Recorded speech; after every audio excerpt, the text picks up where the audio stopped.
Pastors identified depression and lack of commitment as being among one of their top mental challenges. Yeah. Are you surprised by that? I'm not. I think all of us deal with depression in one way, shape, or form. But I think part of the problem that we have as pastors is we think that we're above it, or we can't really step into that because we feel like we'll fail the church.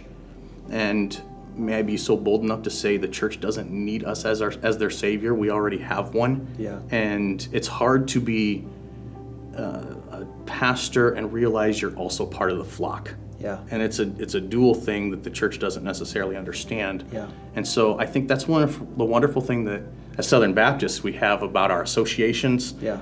and our state conventions that allow us to have people to talk to, and places like Lifeway that has worked with Focus on the Family for that kind of counseling stuff, if I remember correctly. Well, emotional health has become a big deal among pastors. Yeah. Because as the pastor goes, as we know, so goes the church. So I do think we're trying to do more at Lifeway to try to bring awareness to just the ongoing struggle of staying encouraged, Yeah. particularly through an enduring season like this.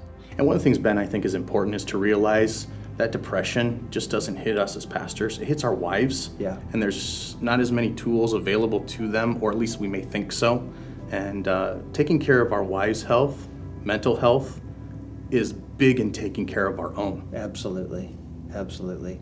I know a lot of state conventions are now offering 6 sessions of counseling for pastors and wives, like free every year. I wish every pastor would take advantage of that. That's amazing. I wish every pastor would know it's available. Yeah.